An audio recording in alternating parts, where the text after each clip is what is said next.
We're recording. Welcome We're back. recording. We're back. We got no shit really to talk about today. That's planned at all. So Yes, yeah, we haven't done one of these in a very long time. I know people have been asking. They're like, "Oh, it's we're like getting to like almost halfway in the year, and Tyler has nowhere to be seen on the podcast." Yeah, But it's definitely probably the longest streak I've had since we started doing them regularly. yeah, but that's because we were following whenever anything Marvel would come out, that was kind of like our schedule. And that was pretty often for a while. And there've been some stuff we've missed. I'm excited to watch Daredevil whenever I get around to that. And we're gonna do Ironheart soon. We're almost done with the X-Files right now. We have been watching the X-Files in its fucking entirety, which Okay, is I believe like 180 episodes. that's crazy. I remember you telling me about it when I was in town. Yeah. So Yeah, when you were here for LDB, we were like, I think we're starting the X-Files. Like we're into the X-Files a little bit. And then we've been watching it every single day for 2 months. that's cool because obviously you guys are enjoying it, but Well, some of it sucks.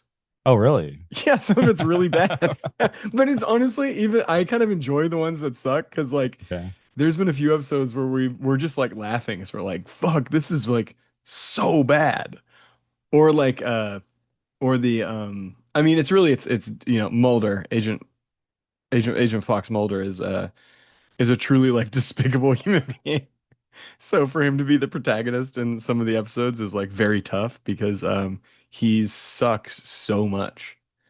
And you just kind of have to watch the show that is centered around his character, who you're supposed to root for.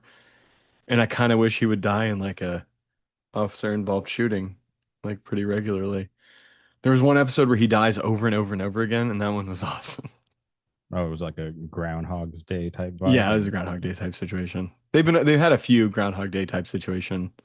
One really interesting one actually had you've seen Terminator 2, I'm gonna guess. Hmm. Well, you never know. There's so many movies that I think everyone in the world has seen, and then I find out that you haven't seen it. Um, the I mean, it's honestly so. I love Terminator 2. It's one of my favorite movies. Um, but a couple scenes in that movie really get me in my feelings super hard. And one of them is do you remember he's like the technician for I think Cyberdyne or whatever, which is who like is like working to like reverse engineer like the chip that they find in the original Terminator Hmm. after the first Terminator. The guy who Sarah Connor shows up to his house with an M16 and just like shoots at him through his house, and he's like basically accepting the fact that this lady's gonna kill him, and then John and the Terminator show up and she chills the fuck out. And then they get him on board to go to like, the headquarters and steal the technology so they can destroy it so that, the Terminators don't get made. And he's like on board, like on the level, like, yep, I'm good. I'll do this thing. I'll help you guys. And then he ends up having to kill himself. He's like got the detonator or whatever, and the SWAT team like gets to him and he's like been shot and he just fucking ices himself and destroys everything. That part makes me feel like so much because it's like this guy made the ultimate sacrifice, you know? Sometimes, One could only hope that they could be that honorable to um, like make that choice. That part gets me in my feelings. I'm like, because he's doing that for his kid. He's doing that for he's doing it for us. He's choosing to kill himself in order to protect the species from I don't know, robot killers. isn't it kind of scary that we're like headed towards that future? The thing is like I don't think we are because like all the AI stuff is like so overblown. It is like it is not what they promise it to be. It's not it's shitty. It's not smart. It's all these different things, but the fact that they don't know how it works is the scariest part Hmm. because it is like the LLM, the way the LLM works, it is a black box of technology where they don't truly understand how they got this thing to spit back like information. Like they've trained it on all this data, but they don't really know like at the root cause of why this is actually working.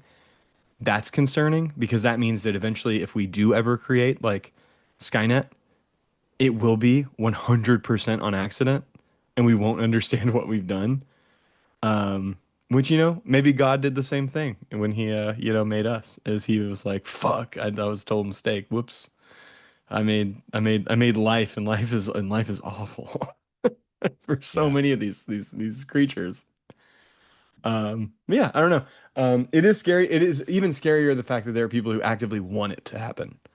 Like that's the scarier thing is like all the people who are like dreaming about handing over all of their decision making to AI. I mean, the fact that we're like, I mean, they basically have admitted that we're using that AI targeting stuff to like determine where we drop bombs, and that's how a school full of children gets blown up now. Instead of it being like we fucked up, we intentionally blew up that school of children because we thought there was like a Hamas guy in there or something. Now it's like, oh, we let the computer tell us to bomb that school of children. Whoops. Yeah. It's it's easy to place blame on the AI. Feel no guilt. Yeah. I mean that feels like that's really the aim of AI is to alleviate the guilt of like the stupidest human beings on planet Earth that have all the power to make all the decisions. Very cool. You know, I've I drive a Tesla, and there's Grok in my car, and I That can hit sucks.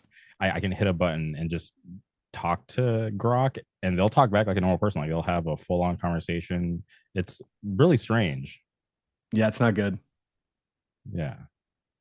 I only do it when my buddy Johnny is with me because he loves doing it because he thinks it's like the like coolest thing. But like I never do it when I'm alone because I feel like a little creeped out to be being alone with this thing because I feel like it might like actually talk to me and say something I'm not crazy. sure which AI it is, if it's like Grok or Claude or whichever one it is, but Ashton shows me TikToks from this guy who gets on with the AI and basically tells the AI that he's in like dire situations and asks the AI to like help him figure out what to do.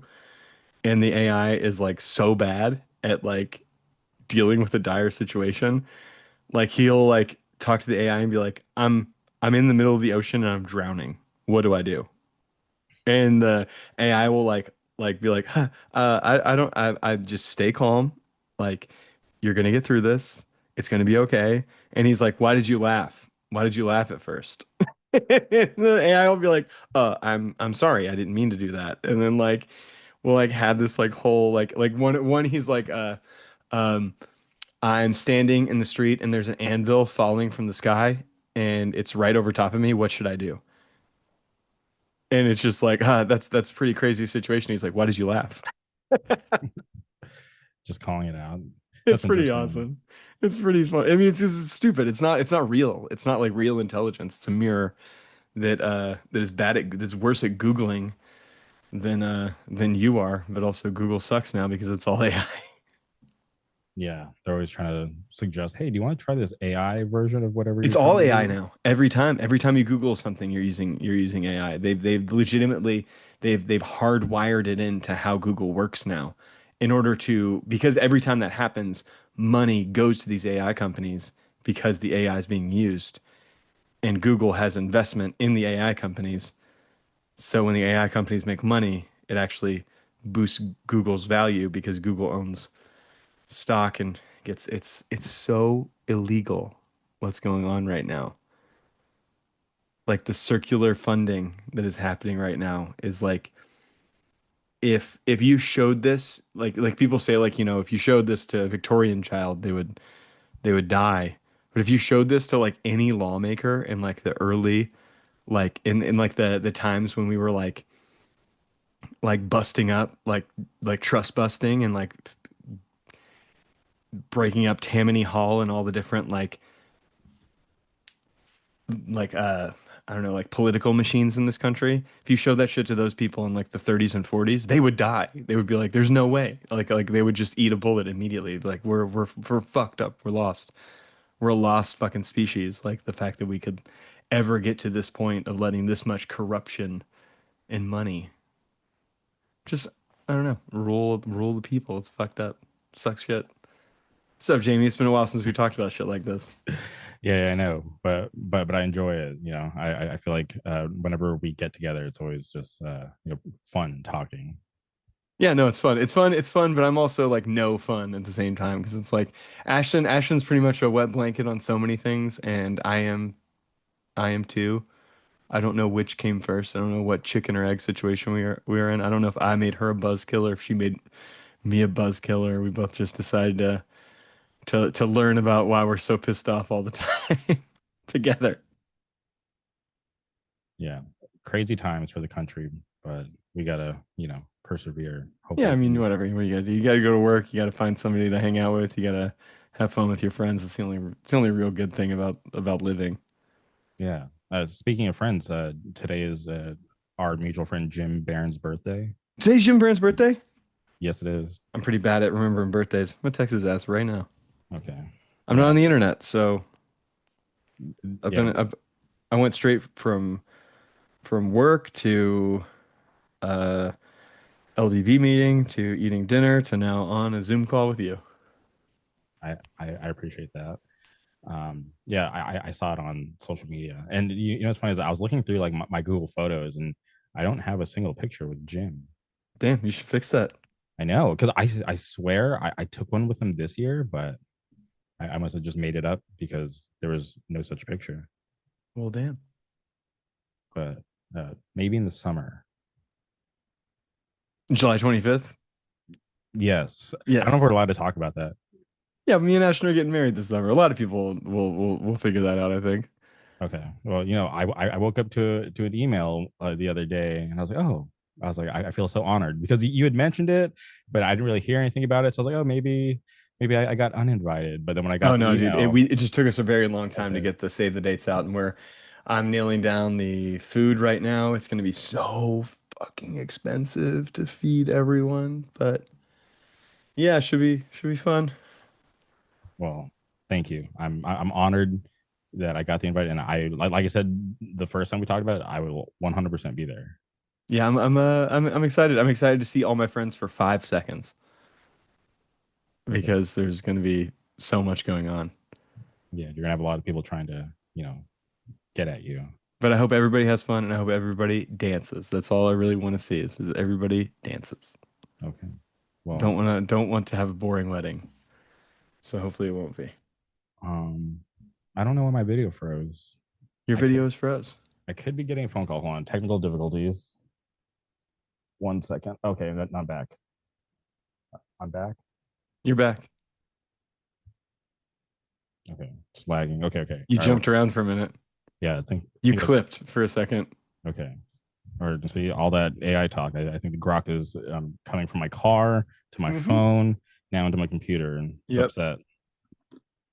You heard me talking shit and now he's Um, okay, there's a bunch of things I want to ask you about. You just went on a run with Fool's Game. yes. Can you talk about what that was like? You went out with your band, um, Walk Alone. Yes. And only me, Skylar, and Morgan went. Eli from Gates to Hell filled in on guitar. And I guess I can't remember. I think Jim texted me like at one point and was like, "Damn, if I knew it was just going to be Eli, I would have maybe tried to go."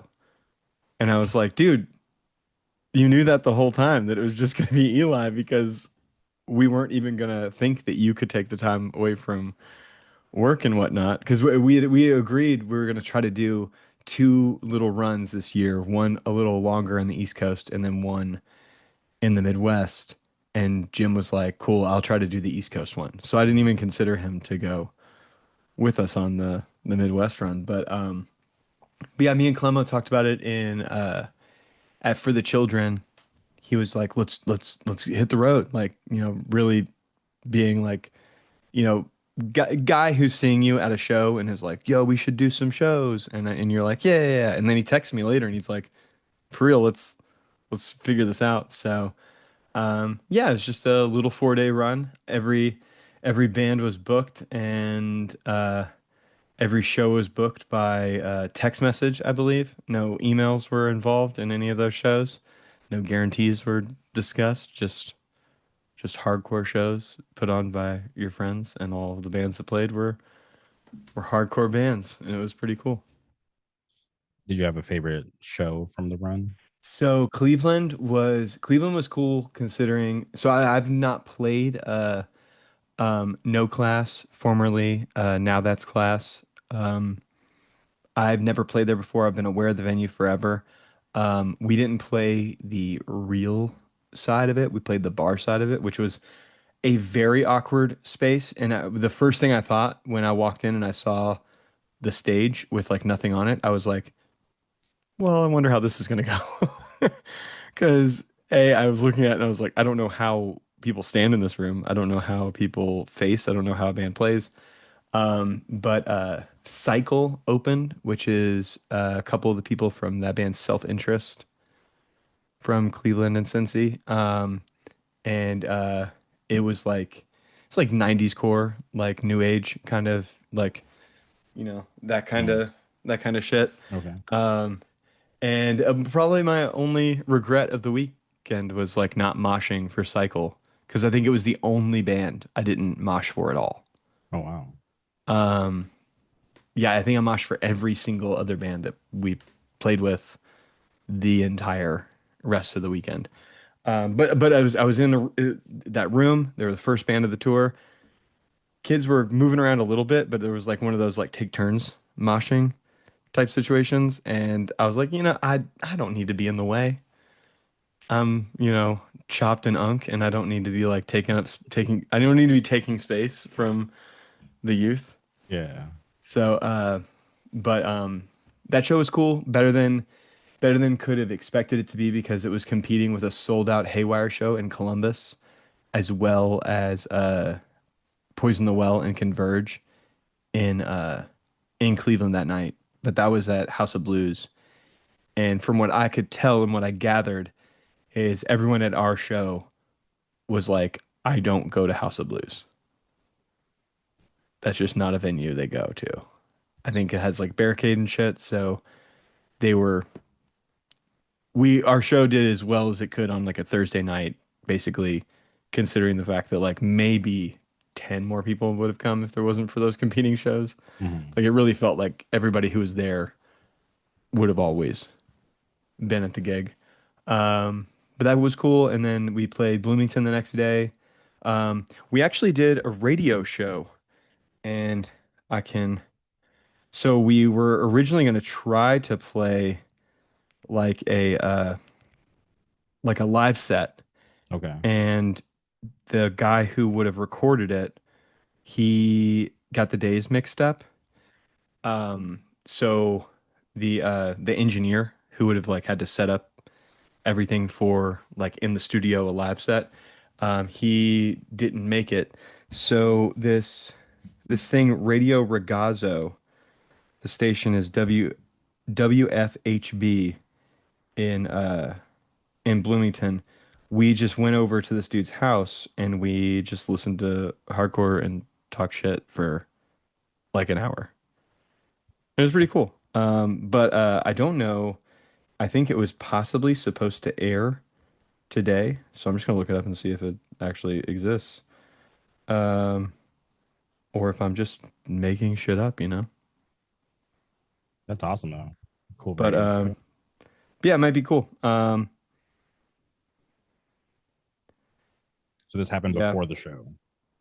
yeah, we did this before the show, and it's at the point right now where I'm looking at this, and boy, I'm not sure if I can even tell what. Yeah, it might not have happened then.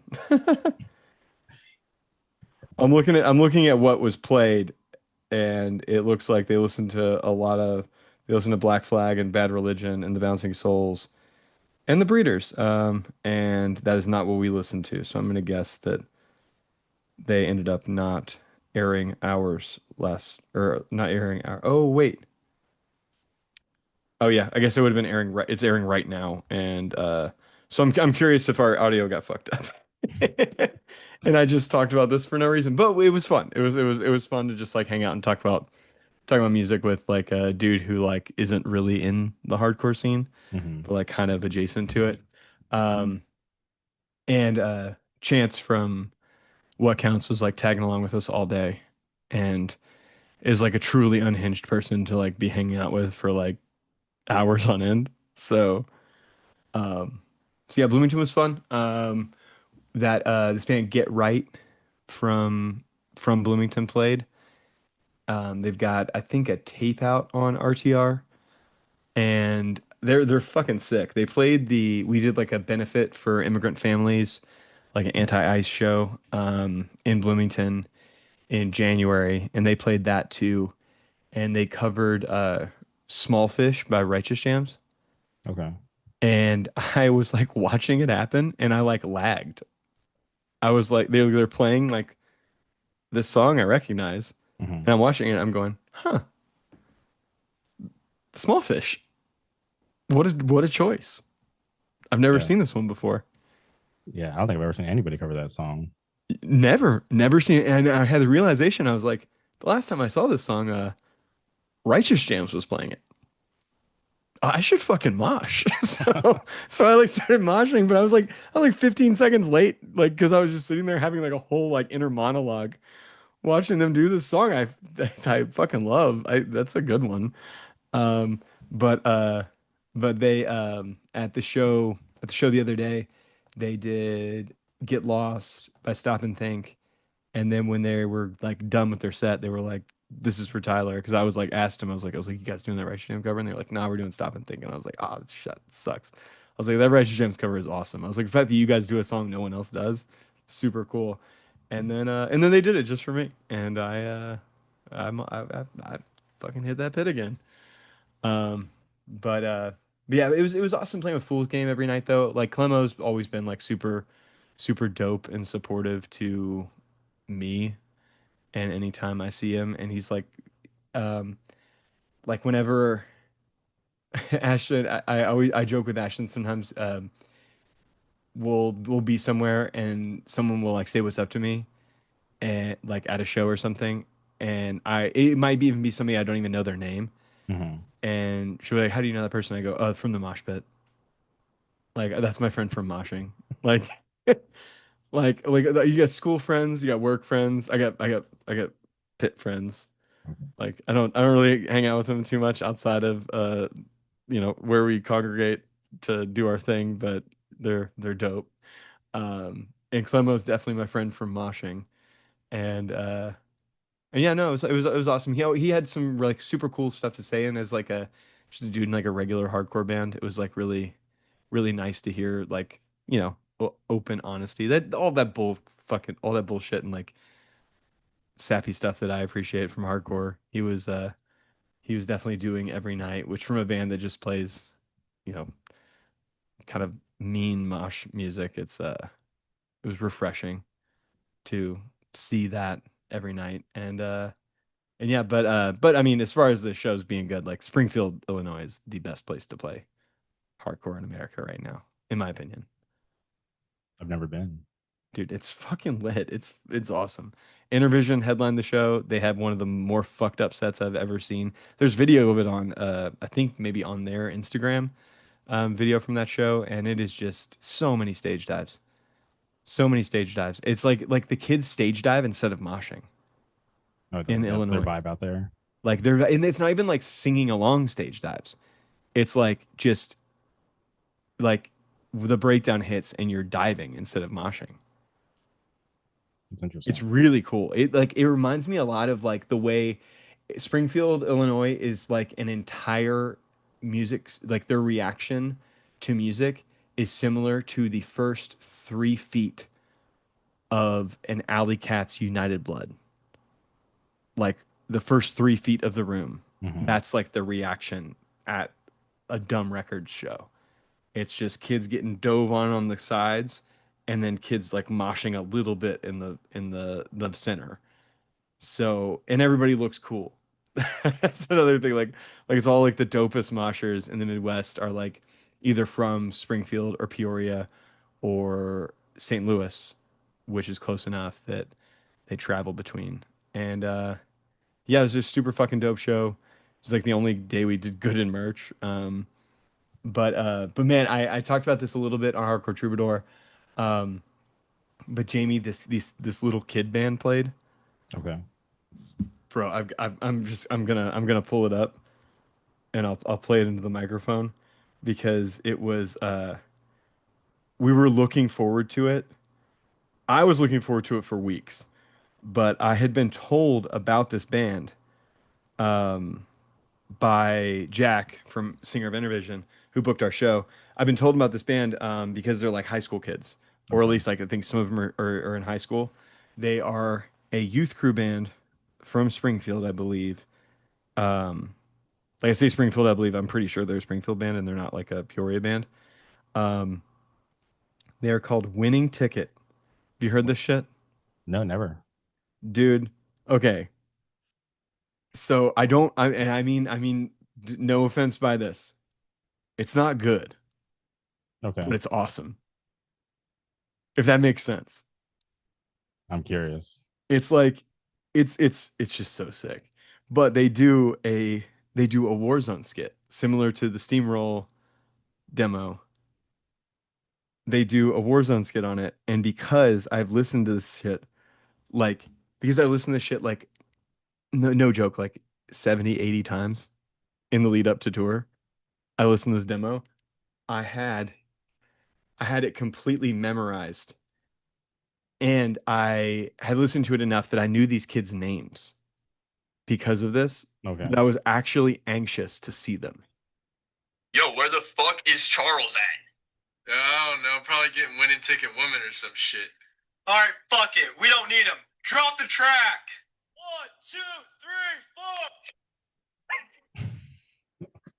I listened to that like just shy of 100 times leading up to tour.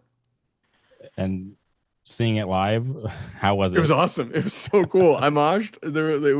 It was super sick. They had a few kids who like I knew some of the words to the songs and I was singing along because again, listened to it like just shy of 100 times. But I knew these kids' names. I knew their names because of this skit. So I've been asking Ashton, yo, where the fuck is Charles at for like a week straight? And then we get to the show and they're like the only other people at the show. And I'm like, which one's Charles? There's a little kid in an Instead shirt. And I went, that's gotta be Charles. And I was like actually nervous to like meet any of them because they were fucking celebrities in my head at that point because I've fucking listened to the damn shit so much. That's It was awesome. awesome. It was sick. Dude, fucking also Charles King during I think it was during Fool's Game, he dives. He's a tiny little man.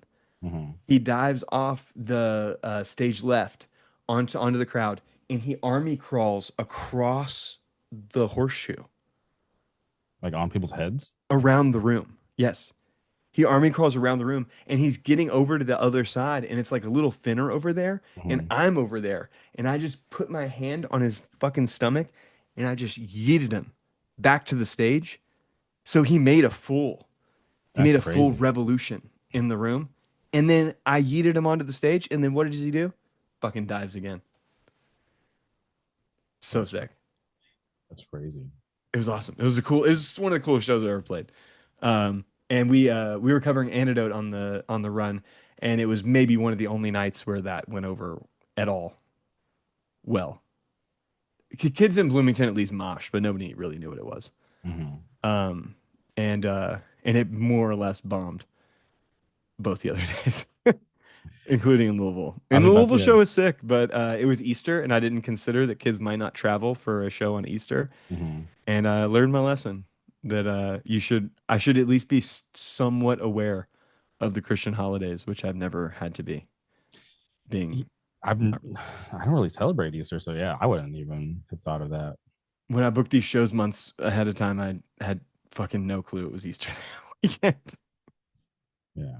It wasn't until 2 weeks out when they started putting up Easter decorations, or like maybe a month out, that I started even thinking that Easter was on its way. And then a couple weeks out from the run, I went, "Oh shit, Easter is the same weekend that we're doing this." Whoops. And the show at home was that at Spinelli's Yeah. or okay. Yeah, because I think I saw a photo somewhere. Yeah, I did like it. It would have been. So, man, would have been cool if everybody came because it was like a huge unity thing. Like we played Bloomington. I had a Bloomington band play the fest or play the show. Mhm. We played Cleveland. I had a Columbus band come down and play the show. We played Springfield, and I had Intervision came and played the show. So it was like it was a stacked ass lineup, and Nice culmination of the tour. yeah, and like 70 kids came. Yeah. Okay. But kids were, but and that was the thing. Like I was like, fucking apologizing to everybody. Like, 'cause really wanted to pay everybody well for Mhm. the show, and maybe if I was lucky, pay Walk Alone for the Mhm. show, and even Who Laughs Last if if it made some money. But after covering the venue and then giving everybody probably $70 less a piece than I wanted to, um, and going out of pocket, you know, around $100. I I yeah, I was pretty bummed. Yeah, that's kind of sad way to end the tour. Yeah, that's what it is. Oh, but when I was apologizing to everybody for what I was paying them, everyone was like pretty stoked on at least like how the show went because I mean it was like kids were moshing Mhm. like a lot, and there was at least the factor of when there are only 70 kids at the show, but like the 15 to 20 kids who mosh at the show are all like good moshers. The show looks cool. Yeah, it's not like a dub where everybody's just like standing around staring at each other. Yeah, and also it's not there was no like bad moshers at the show. Okay. Like there was like not a 1 second where someone was pitting and it's like, ugh. Yeah, like, how did he get here? Yeah, there was none of that. So it's like, I guess if we could have had, 80 more kids at the show and there could have been a lot of bad moshing and instead there were only 70 kids there and everybody had style. Okay. So So this run's finished, and when's the East Coast gonna fucking happen? no idea. We need to sit down and talk about it. I don't know. I don't know who's gonna play guitar, and we got to figure out. Eli might be able to, and we Mhm. just need to figure out if we want to try to kidnap him away from his girlfriend for another week. But so did you get Eli because Jim wasn't there? Yeah, Jim and Keith. I mean Keith is like we book shows, and then sometimes Keith will play them. Like he couldn't even like be peeled away to come to the show on Easter. It was a hometown gig. Yeah. But he did text us every day all the details for each show. I don't know if you saw on anybody's stories. They would post Keith's text sometimes of Keith like texting us all the like the details for the show because people would message it to the Walk Alone Instagram. So then Mhm. he would text it to us like he was our tour manager. No, I actually And missed that. dude, and he sent Eli all these like onboarding texts, like welcome to the Walk Alone team. Like I'm gonna need your like I'm gonna need all your information. I'm gonna need your 5-year plan. Like I need to know like what your like what your 401k was at your previous job so we can link up with that and like all these different things. It was pretty awesome. And then Jim Barron hit back with like a huge like HR and like text like welcoming him and like he had to fucking put that shit in Chat GBT and had it spit out whatever. It's Good pretty old, good. good old Chat GPT. Yeah. We were having fun with it. We were having fun treating it like a real job, our You our got pro core band. your new hire for the Yeah. tour. Yeah, our new hire. No, on the team. Um yeah, it was fun. I don't know what Walk Alone has next though. We were hopefully gonna record a 7-inch this year, but it's so hard to get everybody together right now. Okay. Um, you also sing for Inclination. You guys popped up literally like the week after LDB. Is that oh yeah, the benefit show. God, I forgot that dude, so much has fucking happened. Yeah, the benefit show was fucking awesome. Eric made a ton of money. All the shit we printed for another mistake and all the stuff that in the like the 7 inches we had for that show. All that money. I actually just finally sent Eric the money for that today. We raised almost $1,000 ourselves Mhm. um for the charity for that, and it was cool. And all the bands had like really sick sets. Brainseed, have you heard Brainseed? No, I haven't. It's Skylar's like thrash metal band that he plays guitar and sings for. Eli plays, I think Eli plays bass, and Chandler from Two Witnesses and Who Laughs Last, he plays second guitar. Okay. And the drummer from Basic Needs plays drums. And it's like straight thrash metal, but they covered Iron Age. Oh, that's awesome. And you met Joe from Mean Mug, didn't you? Yeah, I did. Yeah, Joe. We've been calling him Mental Joe. That's his new nickname. Okay. And by new nickname, I mean I think Skylar's been calling him Mental Joe the whole time. So all these little kids start coming to shows, and we start like trying to like chop it up with them and like put them on to things. And Joe is like one of the more frustrating ones because he'll like something and you'll be like, oh, you like this, you'll surely like this, and then he checks it out and he hates it. And he didn't like Mental. He likes it now, Hmm. but at first he didn't like Mental, so Skylar started calling him Mental Joe.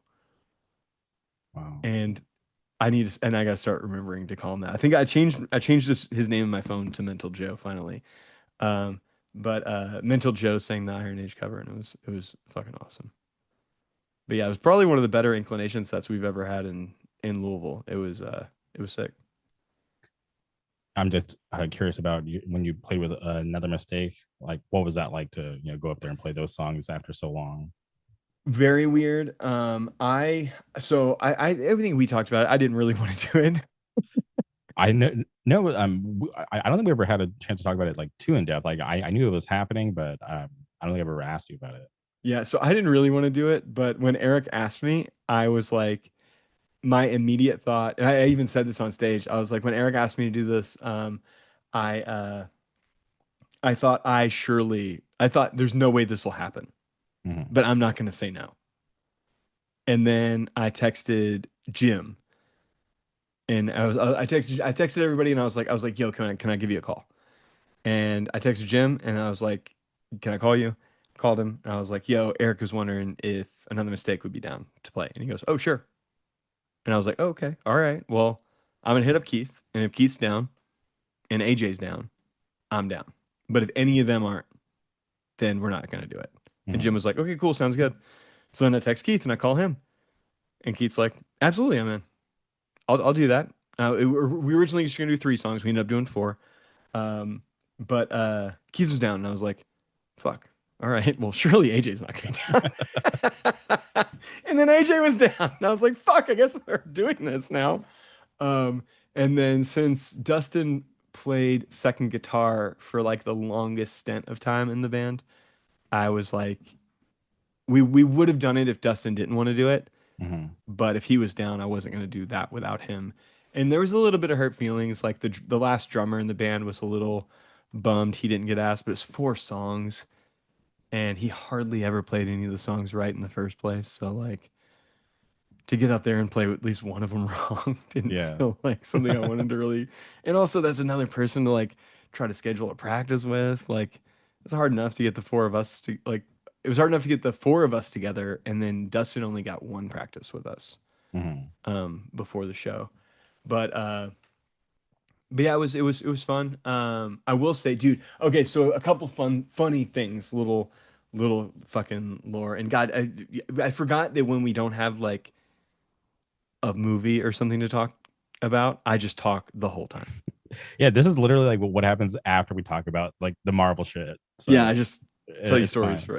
This is what happens after we fucking stop recording. Also, Yeah, that is true. we stay on here for like an extra hour talking about bullshit.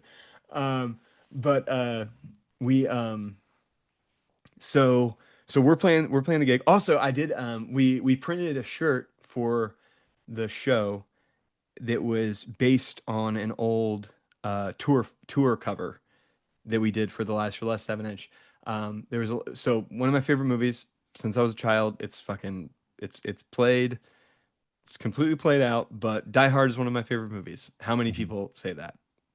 All of them. All the people say Die Hard is my favorite Christmas movie or whatever. Die Hard is one of my favorite movies. One of the early movies I watched a ton with my mom.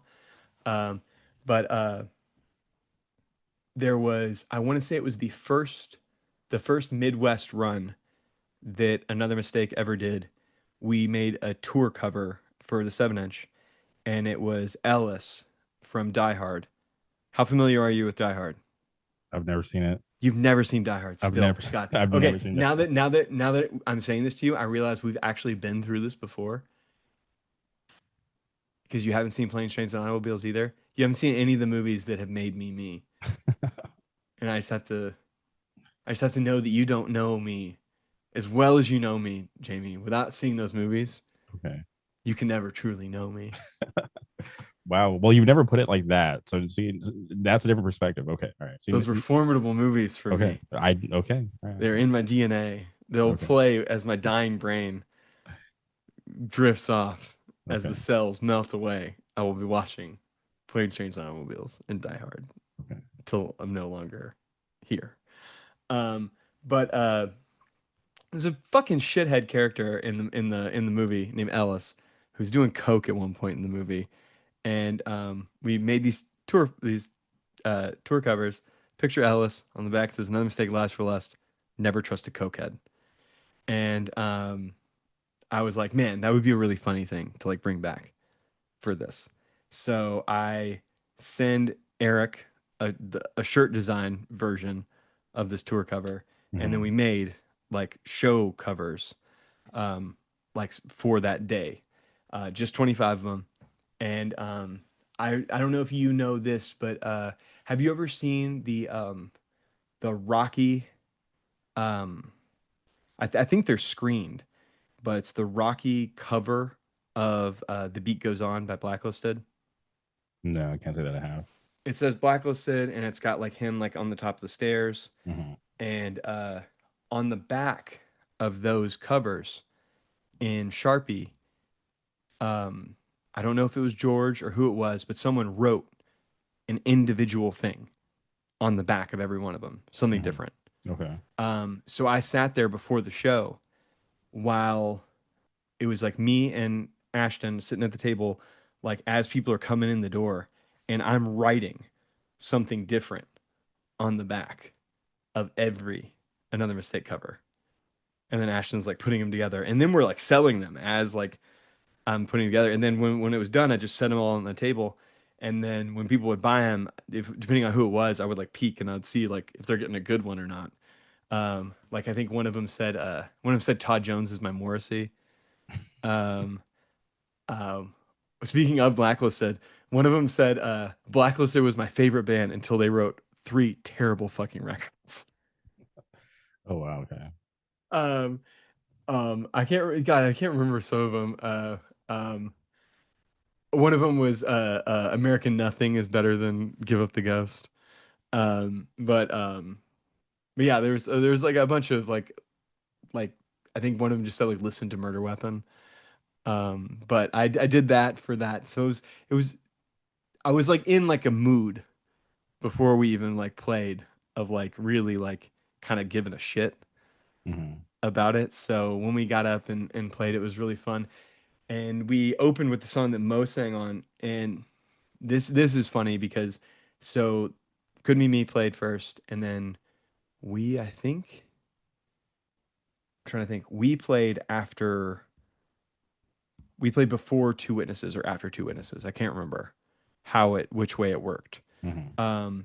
But I was wearing a WMD long sleeve at the show, and it wasn't that cold. So like the long sleeve was like kind of miserable to be wearing, but I had my damaged goods, my first damaged goods Louisville shirt on underneath of the long sleeve with the plan that when we played the song that Mo's on, the second Mo comes out, I'm popping the fucking long sleeve off. Mhm. And like it'll be this awesome reveal for Mo. This is just for Mo. Like Mo and Jim. This is just for Mo and Jim. They'll think this is fun.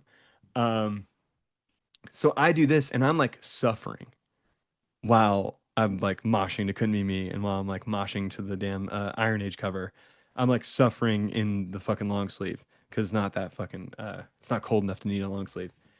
Meanwhile, while uh, while Another Mistake's playing, Ryan Story is going nuts. We were like his favorite band when we were a band, so he is losing his mind in a fucking like parka. He's got like a full like fucking like jacket on. Like, did you ever see Shipwreck? Hmm. Do you remember the JD from Shipwreck used to always play in like a rain jacket, even if it Yeah. was 100 degrees in the venue? Hmm. Ryan Story's moshing like that, like full on JD Shipwreck style. Um, and then Gates gets up to play after, I think, either after us or after Two Witnesses. And because I can't remember if we played before or after Two Witnesses right now. But when they start, they play like their first song. He takes the jacket off. He's wearing his Another Mistake hoodie underneath. And Gee. I'm like, oh, that's cool. And then he pops the hoodie off after a few songs, and he's got an Another Mistake long sleeve on underneath of it. Damn, he's a real super fan. Or no, he has the same Another Mistake shirt on underneath of it.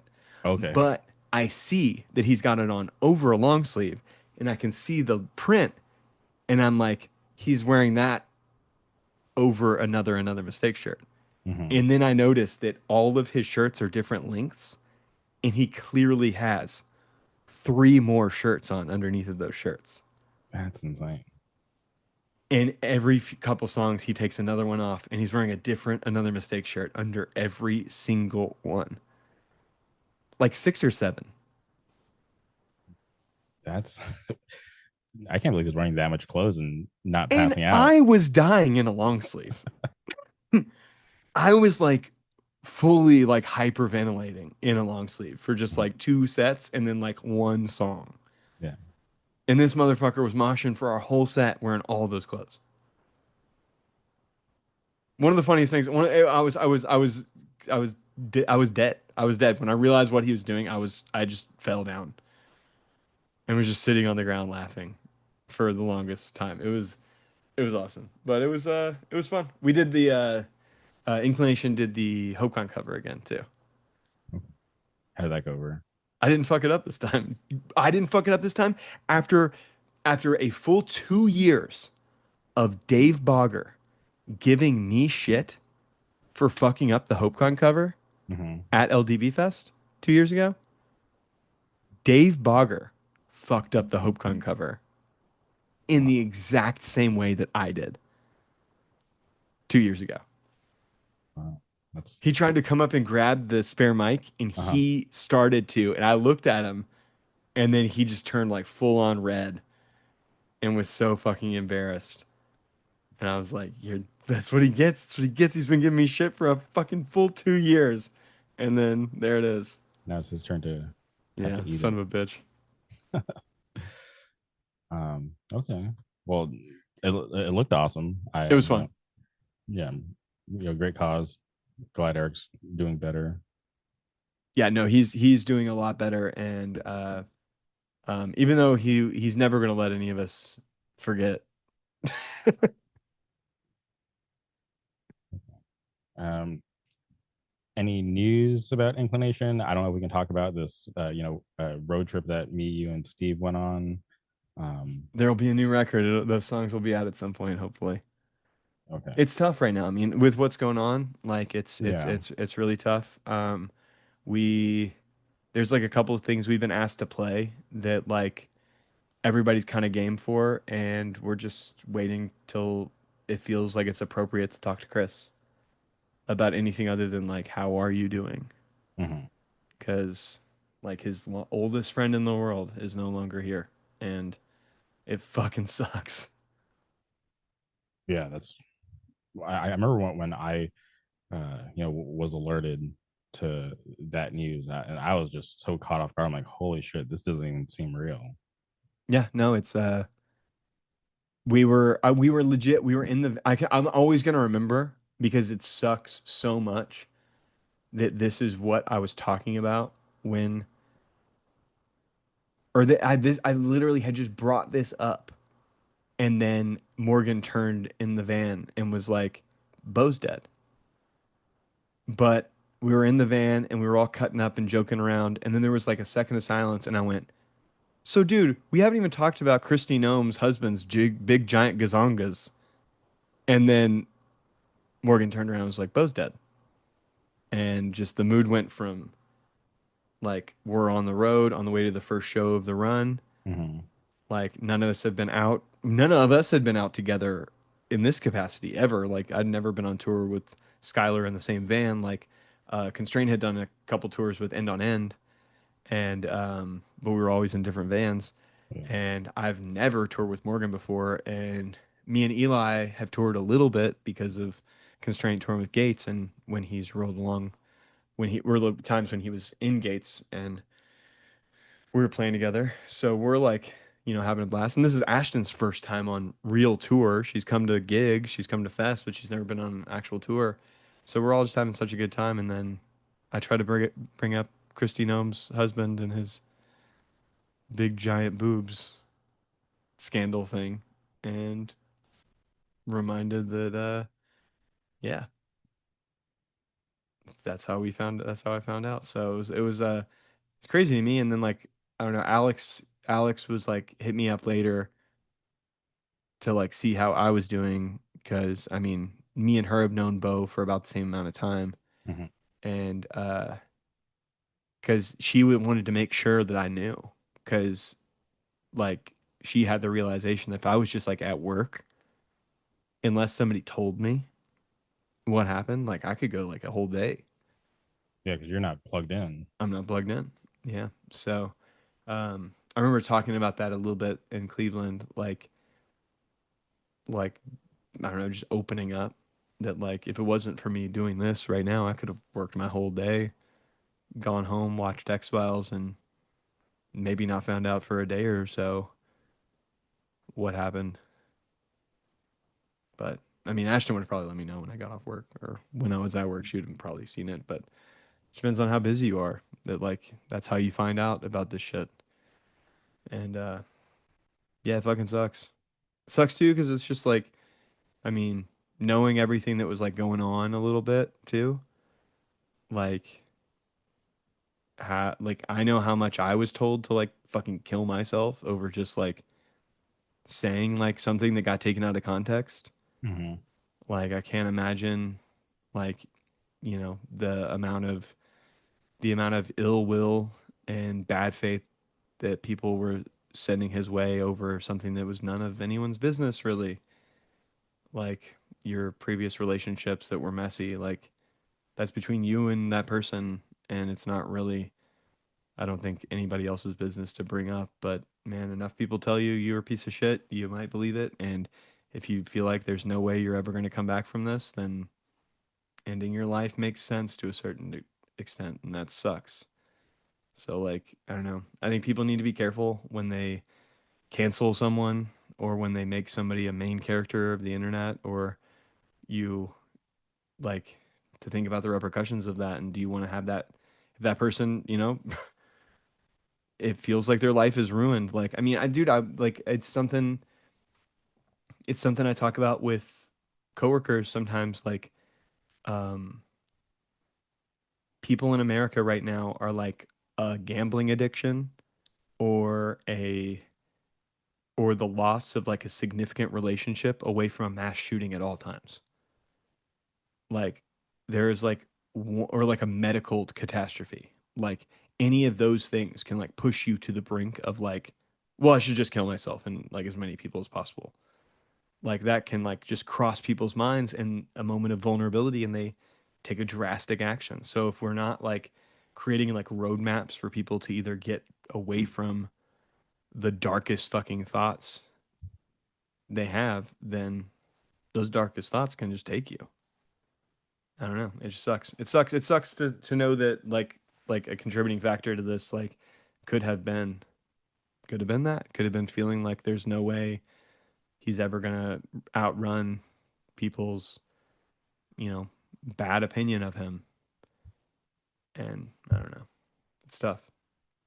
Yeah, no, it's pretty tough. I had no relationship with him. I don't think I ever spoke to him, but just seeing, so many, just being like, involved in hardcore or for so long, just seeing so many like, prominent people like go out that way. It's always sad.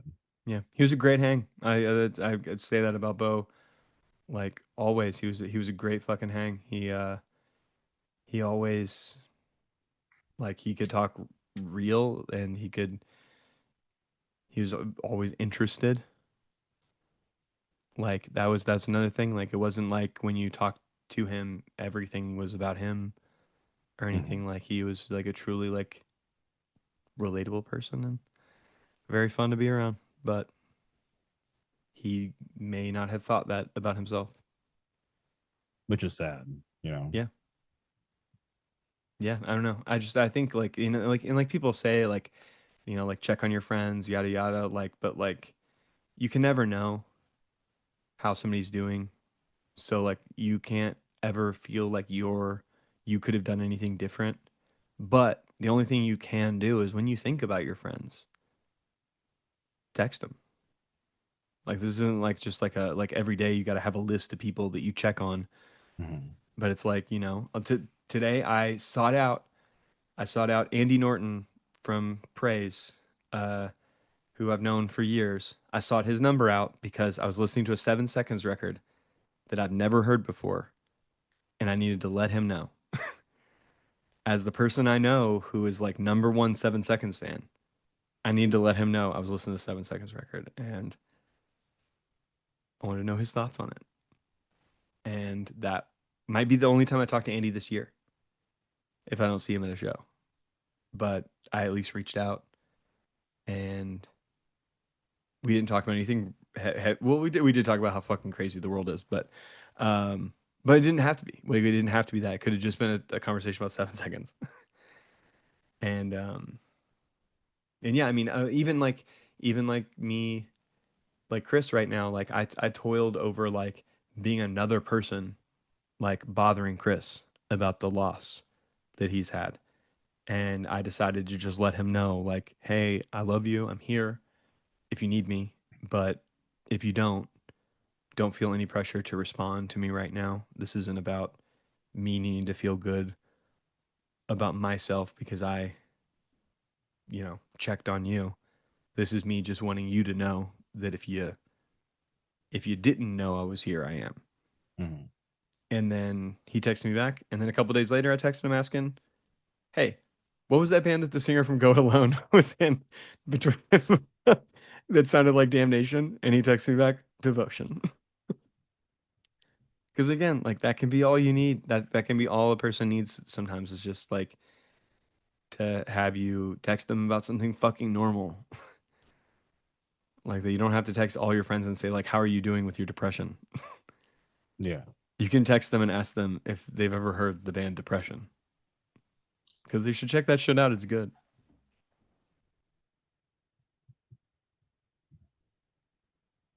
Well, I don't even know where to go from here. I don't know where to go from there either. I can't remember what we were talking about before we. Oh, Oh, you were asking about Inclination will probably record those songs. okay. They're good. I'm proud of them. I haven't told anybody that I've listened to them. This is probably the first time, publicly I'm talking about it, but I was stoked because Yeah, you're like one of like the 5 people that I'm aware of who's heard them. So yeah, I'm excited. I hope it works out. Yeah, I would like that because then that means we have like an excuse to try to play more shows rather than just the Hellfest, and then maybe we'll play another show this year. that's a crazy lineup. It's a pretty crazy lineup. I will say, not entirely for me, but I was, I was okay. That's funny that you say that because I was gonna ask, like, what is like your opinion on that because it's it's a little out there. But for something like that, a lot of awesome bands, um, you know, a lot of crazy bands. But I'm like, where, like, how did they do the next one? yeah, I don't know. I don't know how you even could possibly top what they've got going on. I'm looking at the shit. I can't remember. Did have all the Blurred bands come out yet? Um, I want to say yes. Because I'm looking at Brooklyn Vegan and it's still got the Blurred bands or the Blurred bands. But now I'm looking at Hellfest.com. Damn it, we really need Jamie right now. Yeah, no, I'm on their Instagram. Well, we do have a Jamie, but Yeah, not young Jamie. young Jamie. Um, which that's so funny that you reference that because like there's this new narrative about Joe Rogan that he's been compromised and he's no longer one of us. Yeah, he's hasn't been for years. He's one of the richest guys ever. So as much as I love Joe Rogan, like I've definitely have listened a lot less this He's state year. media, dude. He's the second he had all the Trump guys on, he became state media. Like he is, we are. It's so funny that how much we bash like totalitarian countries when we are a totalitarian country. We have our own version of whatever whatever Russian state media is, and it's fucking Joe Rogan. The fucking RFK's got his own podcast now. I didn't know that. Heard about that today. I'm sorry. Somebody should have got in front of that and said, "Actually, your voice, not for radio." That is true. He does have a weird Like, holy shit. Yeah, I'm on the Hellfest website right now, and it's still got 1, 2, 3, look. 4, 5 blurs on it. Mm, So you're on the Instagram. Are there any blurs? yeah. There's still blurs on the Instagram. Mhm. Okay, This is a post from like 4 weeks ago. gotcha. Because I probably will watch Hatebreed at this because I did not watch them at FYA and I kind of regretted it. Yeah, I didn't know that Carl from First Blood plays in Hebrew now. I found that out recently. I don't think I knew that either. That's pretty crazy. They're playing just Satisfaction and Under the Knife though. That's cool. I would you believe that I'm not a fan of Suicide Silence? No, I could believe that because that's I can't remember who it is. I did text somebody seconds from the end. What's it gonna be? One day, and they were like, "Did you just quote Suicide Silence to me?" I went, "Yeah, it's the only lyric I know." That's so funny. Yeah, being from Southern California, they're kind of like a legendary band from like out here. Yeah, that's cool. I don't care about Glassjaw. I'm in the same boat. It's never been. You know what I do think though? Merch is cool. Okay. The merch is pretty cool, but I just don't give a fuck. Yeah. I am so excited to see VOD. Okay. I'm also excited for Isaac to see VOD because I think he's gonna have a blast. Okay. I'm just going through. I've never seen First Blood before, so I'm Oh, really? kind of stoked. Are they just playing California? Yeah. That's pretty crazy. Yeah. I'm excited to see Disembodied possibly have a good set because their set at FYA that year we played, not great. Yeah, they've been away for a little bit, so I think, and this is like their like kind of vibes. I This think is their turf, yes. Yeah. So I think they'll I'm do actually good. excited to see Disembodied. I think Twitching Tongues is always fun. Mhm. It will be interesting if I watch Bayway to see how many times he talks about New Jersey in New Jersey. I don't think I've ever actually on purpose listened to Bleeding Through. Oh, so they're a local legend out here. They're from Orange County. They're fucking so good. Especially that record that they're playing. It's awesome. I'm gonna hit you with the thing I say all the time. I believe you. I believe you. Okay. Very excited to see Earth Crisis and 100 Demons. Nice. Devourment. I don't know what that is. It's like guttural, just heavy shit. I don't know if I don't think you'd like that. I'm good. I am interested to watch Crush Your Soul and Shattered Realm. As well as Big Boy. You know what I'm really stoked for? For the Fallen Dreams. You like that melodic stuff? I have never listened to it before, Okay. but I saw them once and I moshed so much. Where and why? They were on a tour with Expire and Census Fail, Okay. and it sounded like Bury Your Dead to me, and I was spinning kicks. It was awesome.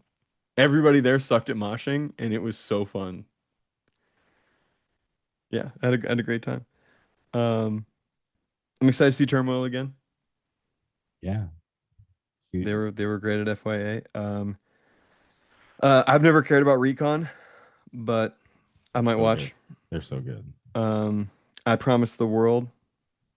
I'm just glad the kids are having fun. Yeah, it's not really my thing. It's not really my thing. I bet that sanction set's gonna be fucked up. Yeah. As well as the Weapon X set and the Balmora set, I'm sure will be nutty. Fatal Realm, I might sit out that one. I've enjoyed Fatal Realm both times I've seen them, and this might be the one where I go, yeah, I might Yeah, just might get a stand in little the too back for crazy this. out there. I might just stand in the back for this one. Um, I hope Gates to Hell does well. I don't like Old Moons at all. I'm surprised that Um, they're coming back. I don't know what Year Spent Cold is, but judging by the font, I don't think I'm gonna like it. They're from Jersey. They're like they were on Eulogy Records like back in the day. Okay.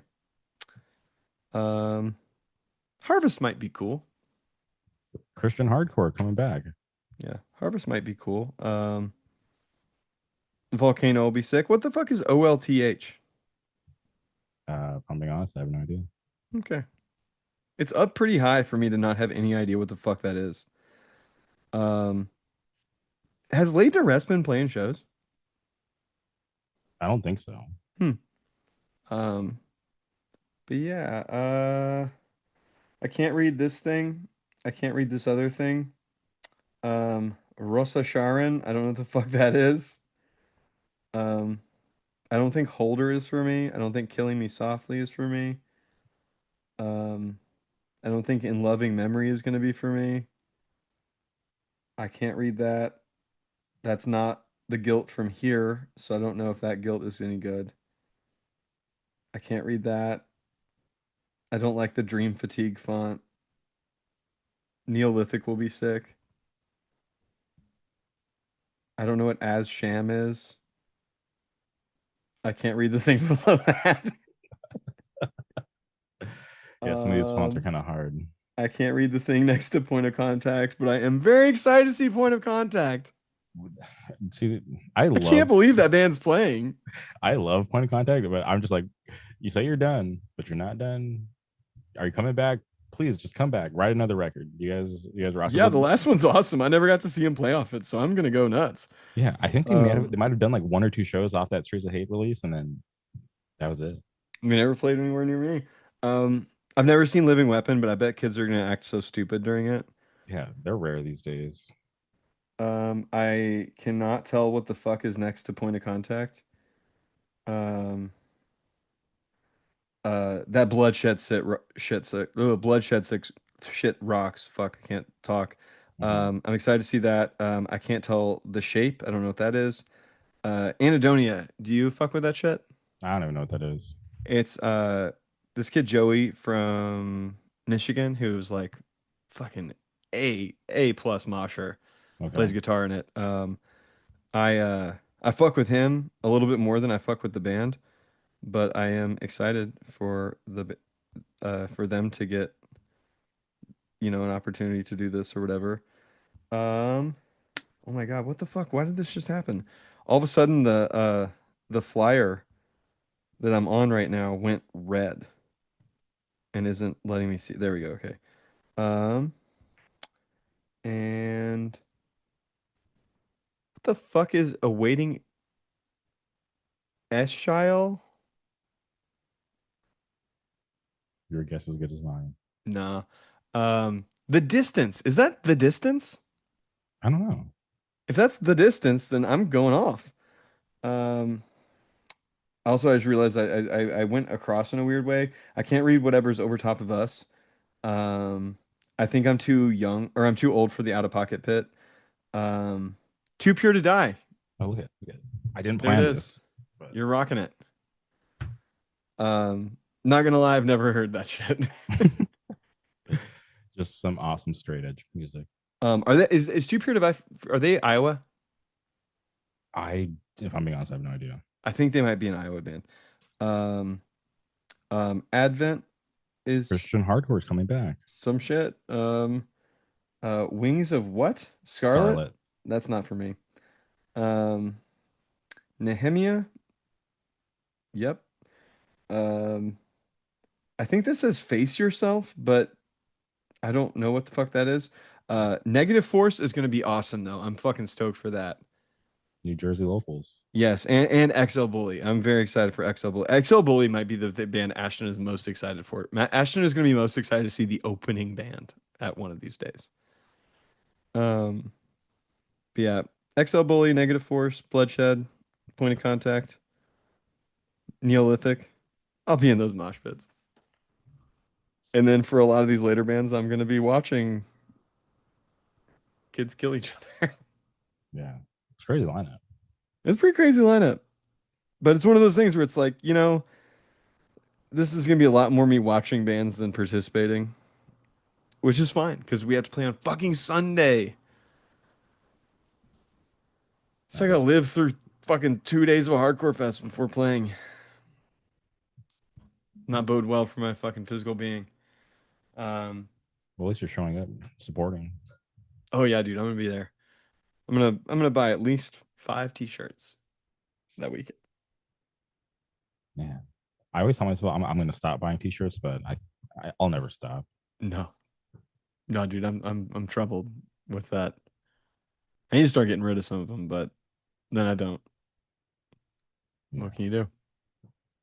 I'm the same way. Like I have like a couple like bins at my parents' house. I'll go like whenever I go and visit, I'll just kind of go and peek. I'm like, what do I have here? And I just like come across like all my like Fury stuff that I don't wear. Are they sizes you still wear? Yeah. I'm just like saving it for whatever reason. I don't know. Just random. Respect. How's the label? How's the label? Pretty cool. I'm excited for the next few things we've got coming up. That staring contest band that played the fest. Okay. 7-inch from them. We are doing a record for Cold Kiss Oh, from New York. Albany, right? Yep. Okay. I heard about that, but I wasn't sure if it actually was going to happen. But Yep, we've got that in the works. Trying to think of what else. Cause of Pain. They're a St. Louis band. We're doing a Oh. 7-inch for them. I'm not familiar. I gotta tap in. It's cool. It's sick. I honestly though, I will say I have not listened to the tape that RTR put out. Okay. I just listened to the music they sent us, Okay. and it is so fucking good. Cause for pain. Cause of Pain. Oh, cause of pain. Okay. I'm gonna put Cause of Pain, yeah. St. Louis band. But yeah, I'm trying to think of what else we've got in the pipeline right now because we kind of hit a little bit of a lull in not having people turn in their stuff. So we might be just kind of waiting on some shit. Mm-hmm. Trying to look right now on oh yeah, we will be doing a Lethal Method record at some point. Oh, that band was awesome. Yeah, they're sick. But I think they are going to start their own label as well that we're gonna like split release it with. So there's that. And then there's a couple other things in the works that I don't know for sure if they're gonna happen yet, but yeah. Constraint might be recording a record too. Oh, that's neat. But I don't know if it's gonna come out as vinyl or if we're just gonna do like a CD or tape or something on some other label. And how far along in the process are you? I don't know. They might write a song tomorrow. Oh, that's awesome. Yeah, they're getting together because we got that show this Saturday, so they're gonna show up to practice early and see if they can work on new stuff Mm-hmm. together in a room. So that hasn't happened in fucking years. Legit, I think Ryan came to the Bloomington show that we played because he's living in like central Indiana right now. Okay. So Bloomington's like actually closer than Louisville, and he rolled out to the Bloomington show, and I think being at a show that was like just hardcore bands, Mm-hmm. like put the fucking itch in him that he was like, Just got man, inspired again. Yeah, just playing like hardcore is like cool. And Like the stressors of playing hardcore are like not there like they are with Gates to Hell. you're ready with lyrics, or you gotta. Dude, I've had constraint lyrics for I've had a full like I've had at least a 7 inches worth of constraint lyrics in the like locked for 2 years. Okay, so you're ready. Yeah, I've got the whole Walk Alone 7 inch already locked. I just don't know which lyrics will go to which songs or whatever. So Mhm. I'm always ready. The only thing I'm not ready, we are meeting next week to start to finalize the Sons of Southern Darkness record and what that's gonna be. And I will have, I think, 4 songs worth of lyrics to work on. But our insane guitar player is going to write stuff too. Mhm. So I'm kind of just waiting to see what he gives me, and then I can like make sense of that to make sense of it. Wow. Well, that's good news. Yeah, got a lot of shit going on right now. Yeah, I those got way too much shit going on right now. but Like we got that show this weekend, last mhm. weekend.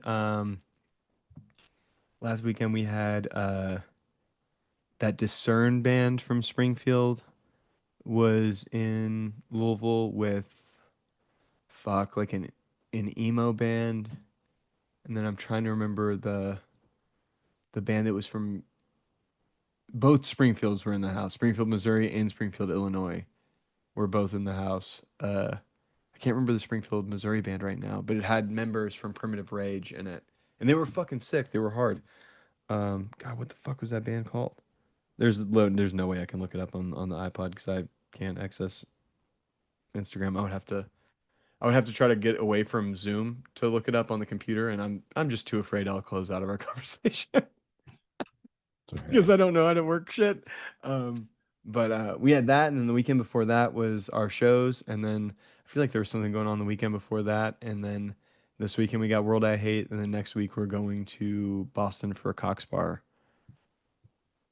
and then the next week is the Basic Needs record release, which is going to be 502 Day, which mark your fucking calendars, everybody. Every year on May 2nd, the singer of Basic Needs is going to be doing a show to celebrate Louisville called 502 Day. And everybody should come every year on 502, whatever the fucking show is. It'll be cool.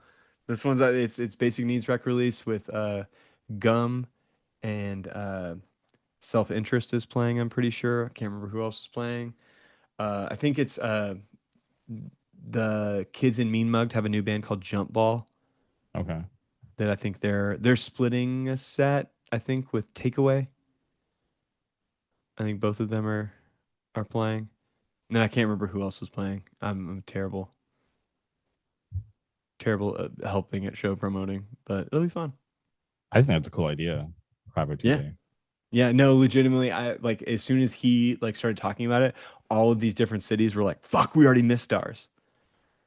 Like it's already like Indiana already missed 317, Hmm. and yeah, it's cool. People should do that shit. Yeah, no, for a long time, God's Hate was doing like the 818. 818. Yeah. And those like they'd have the craziest lineups, and it's just like it's a cool celebration. Yeah. Yeah, it's awesome. It's very sick. People should care about where they're from. And then they should care enough about where they're from that when the bands that are from where they're from go play other places, they go Go to support. those other places. It's always cool Yeah. being in other places and seeing your friends and supporting your friends' bands. Yeah, and it's also always cool. What gets more bands to want to come to your place when a band from your place plays somewhere else and it's crazy for that band. Yeah. 'Cause People then, think, "Oh God, like, all what's these going on kids up rolled. there? Yeah. We should go there." That's how it works. People, I don't know what else to tell you. I went to yesterday we drove up to IU Indianapolis and because the singer from Struck is in a rhythm and revolution class Okay. in college and they talk about music in relation to social movements Hmm. and and they asked me, and okay, I can be honest with you because this is on a podcast that only hardcore kids are gonna hear. And we're how deep into the shit now. I can talk shit a little bit. Okay. Because I drove up because Ansel asked me if I would come up and talk to his class about hardcore. Okay. And it's like the things, I guess like the movements and ideas that originated in hardcore that have like penetrated into, normie culture and like the rest in the regular world. Um, so I had like, man, I had a whole notes app fucking thing about like different bands and eras and things to talk about to like, explain like the evolution of hardcore and also like how it then intertwined into world history and American culture and whatnot. And mostly like, yo, the reason why you have like plant-based food right now is because of fucking Earth Crisis. Like Earth Crisis made enough kids vegan in the 90s that stayed vegan that Yeah. like there became like a need to like cater to that. That's why you ended up with like the social acceptance of veganism and also the we can profit off these fucking people motivation to create like shit like Impossible Meat. Um but so I like had all these fucking things to talk about and go over to the point where me, you know how long we talk.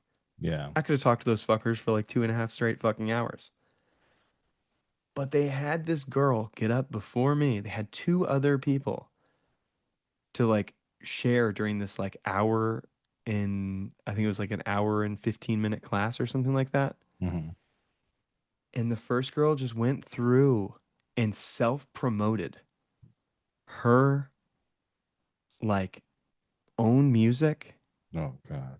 her like organization that like bought a castle in the middle of Indiana and they renovated it to give like to like bring people like to bring money into this town so that a data center doesn't get built there. So they're trying to create tourism for this town. So she bought a castle and I'm like sitting there watching, I'm like, man, you had the money to buy a fucking castle? Like the fuck? And dude, it was so crazy to watch someone like do like basically like a PowerPoint presentation for like investors in front of a classroom of like 19 to 22-year-olds. Hmm. It was so tone deaf. And the teacher, like, because she gave this like very professional presentation to these kids. And the teacher was like, have you ever thought about running for office? And she was like, oh, no, because I would have to run as a libertarian because I don't consider myself right or left. And which is like an immediate thing where it's like, oh, okay, so you're just like a rich person who doesn't give a shit about anything but yourself. Like that's really what that is. When you say you're a libertarian and you're not like right or left, then that means that you're a person who has no like her social care stops at the environment Hmm. and doesn't care to understand why the environment's under attack. Like there's no left-wing attack on the environment. I'm sorry, lady. Yeah. Like you're a fucking idiot and you just showed us your ass like on like about with the answer of that question. And then they had this other guy get up and he was so nice because he's like kind of from the hardcore scene, but he was just invited by one of the kids in the class who'd never met him before, but had like been at one of his concerts. And he's like a hip hop guy, but he Hmm. like kind of comes from the hardcore scene and he's in a hardcore band and he was really nice, but I don't think anybody explained to him like what the fucking class was about. So he just kind of got up there and like talked about his own music and his own like the way he got into things and how he met people and had like kind of no real direction of what he's talking about. And I know I sound like a fucking asshole, a snob, a stuck up, you know, prick or whatever, but like I'm watching this and I'm like I'm looking at the time and I'm like, man, these kids are so fucking bored right now cuz I'm bored right now. Hmm. And then he was just kind of going through his Instagram and then talking about this podcast he was doing that he doesn't do anymore. And then like clicking on people and like kind of explaining to us who those people are. And it's like, but what did they do? Were they part of something? Like, you're not giving us any like context for any of this, as well as just like, man, to get up and talk about like hip hop, like there's so much shit you could talk about as far as like hip hop's like impact on culture and impact on social movements and different things like that. He could have got up there and at least maybe been like, talk about Public Enemy, and then talk about like the commodification of Public Enemy and like how any of this stuff, like how like revolutions can be like commodified and then marketed and then all these different things, and then they don't mean anything, they're just a shirt now. And like, yeah, so it was tough because then I got up there and I was like explaining to kids like, like, hey, do you know where skinheads come from? Do you know that there's a difference? Like explaining to them like that it comes out of ska music, which is like from Jamaica and England and the intermingling of immigrants and working class whites, and like explaining all this stuff, and they're like fucking very, I guess, actively interested in what I'm talking about. Not to sound like I'm an ego freak, but like I had a fucking plan Yeah, you're trying to to talk to them. educate. You weren't And I trying to didn't, and I promote. also went up there and I was like, I'm not gonna fucking get on the computer Mhm. right now. I'm gonna talk to you guys about all the stuff I know Yeah. because I come from this world that I've been immersed in for 20 fucking years. And I can tell all of you about it and you don't know nothing about it, but I can start to tie it into things you do know about. Like when I asked him, tell him about skinheads or whatever. I asked, I was like, do any of you guys like ska music at all? Do you know what that is? And a few of them were like, oh, I love ska. And I'm like, oh, that's awesome. And there's like many times where I would like ask them a question, which fucking neither of the other people really asked people questions. They just were there to talk about themselves. Just there to talk about themselves. I didn't say my band name Yeah, because you to weren't there to these promote yourself. to these kids. You understood the assignment. I didn't say my band name. I didn't even talk about the label at all. Mhm. I just told them history of hardcore shit. Like told them about straight edge, told them why straight edge came about, told them about vegan, told them about GB and youth of today and vegetarianism, and then people being like vegetarian's not an extreme enough, like, and how like hardcore's always gone to these extremes. And then also told them like, yeah, and then also there were like conservatives in hardcore too, because there was a point in time where we could disagree on things and not want to kill each other. Mhm. Like, because it wasn't life or death, like just disagreeing on things like that. Like fucking Dave Smalley has been a conservative his whole fucking life. Some of the Descendants guys been conservatives their whole fucking life. Like, people still like their art. I don't know, but So, how much time did you have by the time you got up there? I had 30 minutes. That's not a lot of time. It's not enough time. And also, I could tell the teacher thought I was going to get up and talk for like 15 minutes. Mhm. And then we would all kind of have a discussion. And then I just fucking ran.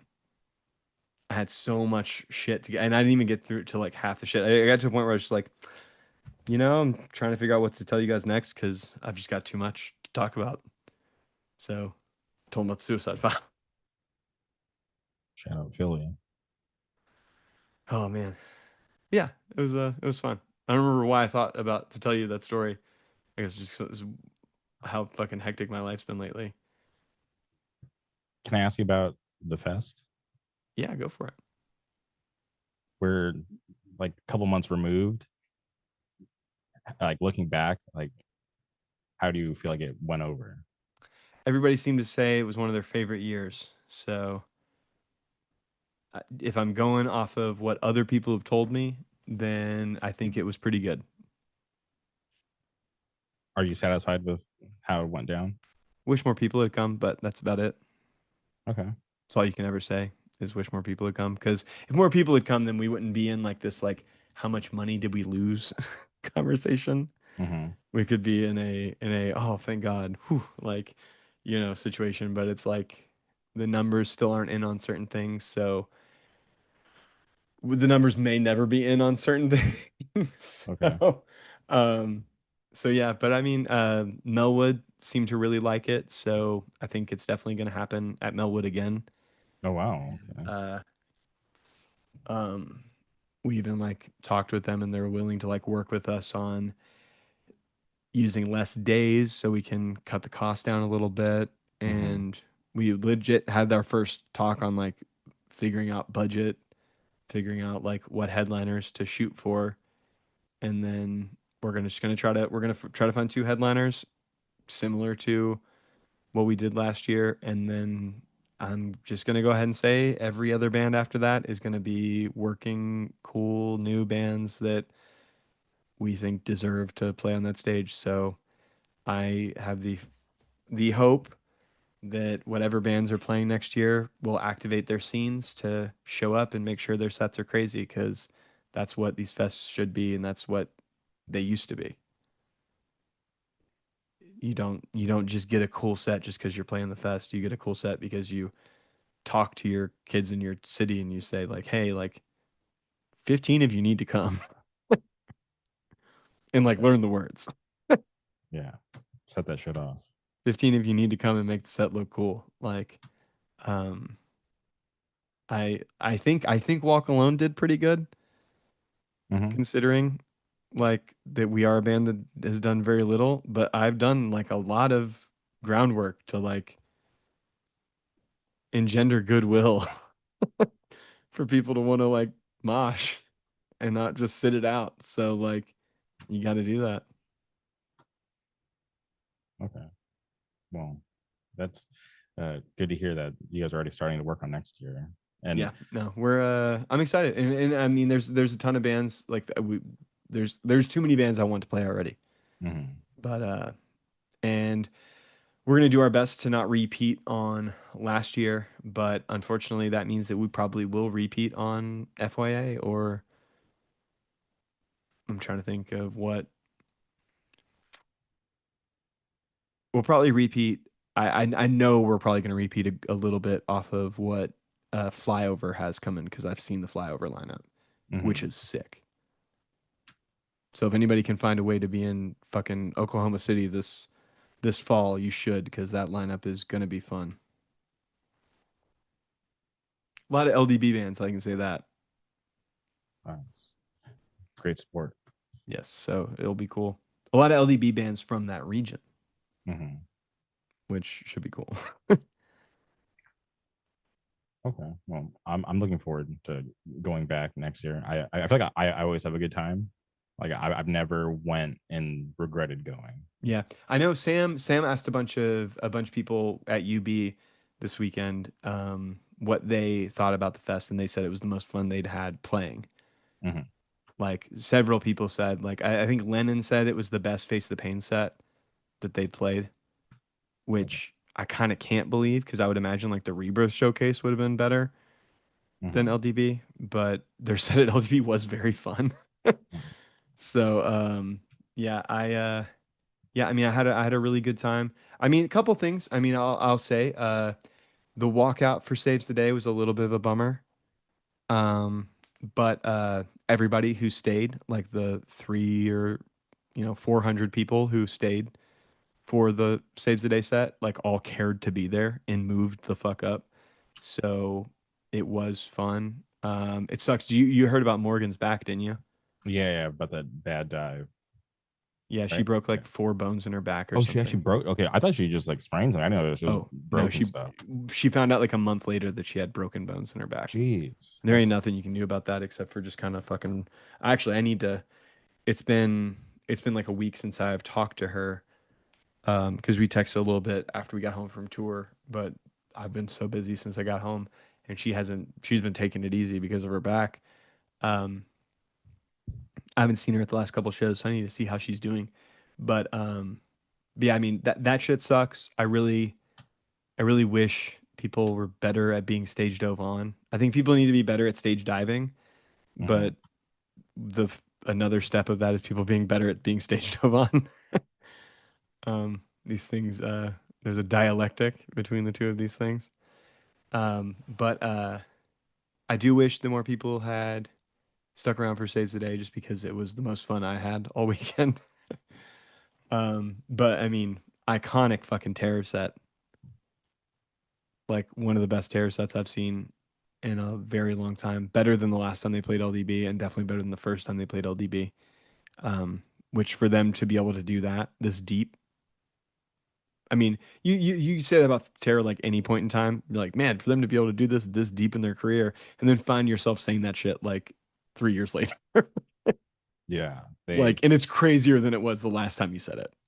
yeah, it's insane because like they were like one of the first bands that I got into when I first got into hardcore. So to be able to have them like with me like this whole journey, it's crazy because I don't think there's any other band that like I can say that has been that for me since I've Yeah, been and for them hardcore. to play those Pain of Power songs or Pain into Power songs, and like when they play it, I'm like, oh fuck. Like, I'm not like, fuck, you know, Hmm. a new song. I'm Yeah, waiting for the old one. Like they'll play new songs and I'm like, yeah, cool, the new songs. Like that's again pretty impressive for them to do this deep into their career. But that shit was nuts. I do not like Broken Wings at all, but watching kids go off to that was one of the craziest things. Um, Pit looked nuts. Um, but yeah, what was your favorite thing of the weekend? I know I asked you this when you were here. my favorite thing. Can I be honest? Yeah, I think my favorite thing was fucking hanging out with Andy Kim.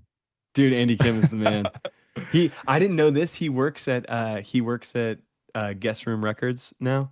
Hmm. I guess he's worked there for like a couple months, like 1 or 2 days a week. Because we were there to hang up flyers for the show that only 70 people went to. And which is the thing, 70 people came to a show. I hung flyers all over the damn town for that. I handed them out at shows. The kids need to be better, dude. Straight up, we talked about recently creating a system where if kids miss a couple shows, they're on the bench, and in the next show they show up to, if they try to mosh, you just stop them. Like, yo, You say yeah. So you're you said this one out. yeah, you're sitting this one out. You're on the bench tonight. You haven't showed up lately. You don't get to come in and act like you belong here. You haven't earned it. You gotta show up for all these things. You missed 2 shows in a row, you're on the bench. There it is. Them's the breaks. This isn't a fucking casual interest. Yeah, be about it. Yeah, I go to fucking all the shows. I'm 37 years old. I'm still moshing. If you can't make it, if you get missed 2 shows in a row, fucking soft. But um, but yeah, Andy Kim's the shit. Yeah, because um, I like we didn't really have a conversation or anything, but like I was like holding down the fort in the merch room, and I was like, man, I'm gonna be lonely. But then Andy Kim just came and saved the day. He's He was clutch, just dude. yeah, he was just so awesome. Yeah, he's dope. Um, man, did you? I can't remember. Did you watch C4? No, unfortunately, I was uh in the You're talking merch to Andy room. Kim. Yeah, Yeah, that's fine.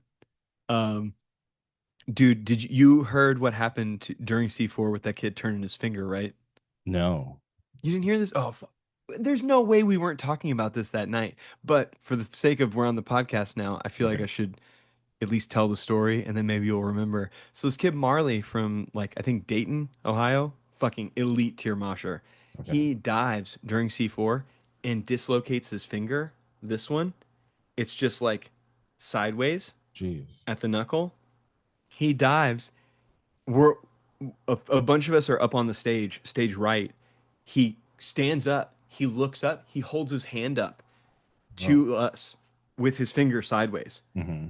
and like looks at it. And we're all on the stage. I wish there was a picture of it. I wish there was a picture of him holding his hand up and 3 of us on the stage pointing at him, like covering our mouths, like going like, "Oh!" Gets up on stage, and I'm like, "You got to turn that back right now. You got to turn that back right now. The longer that's out, the worse your knuckle's going to be." Mm-hmm. So he pulls his fingers straight and gets it going. It's normal again. Goes and dives again. Jeez, that's Immediately turns it back again. again, 2 times in a row. Psycho shit. One of the coolest things that happened all weekend. Fucking hero. That's my thing. If you can't show up to the shows, these are the people who show up to the shows. And you want to know why they're sick. So behavior like that. Be brave. Show up to the shows and then mosh for all the bands. Have fun. Destroy your destroy your body for this thing. It's cool. Yeah, and real quick, I just have to talk about C4, I just pray and hope that the singer gets better because Dude, he is a fucking soldier, man. All the shit that he's already lived through, mhm. and then going through this shit, like it's like casual style. Oh, I had throat surgery for throat Yeah, cancer. I heard that. I'm like, that's insane. Yeah. Yeah, So, he's a fucking trooper. I and just so sick. I didn't even know until we were booking C4 and Burning Lord and With Hate for the fest that he was in all of those bands. oh really? Okay. I thought he was just singer of C4. I didn't know. I knew he played guitar because I knew he writes all the C4 stuff. Hmm. But I didn't know he was fucking also one of the guys writing the With Hate stuff. And I don't know how much of the Burning Lord stuff he writes, but he's so dope. All those bands are so dope. That block was awesome. Yeah, love Burning Lord. C4 is awesome. Got dude, Burning Lord, even with fucking Jim from Boston's guitar going out and him having to just quit and them go one guitar style for the set was one of my favorite sets the whole weekend. That band's so fucking badass.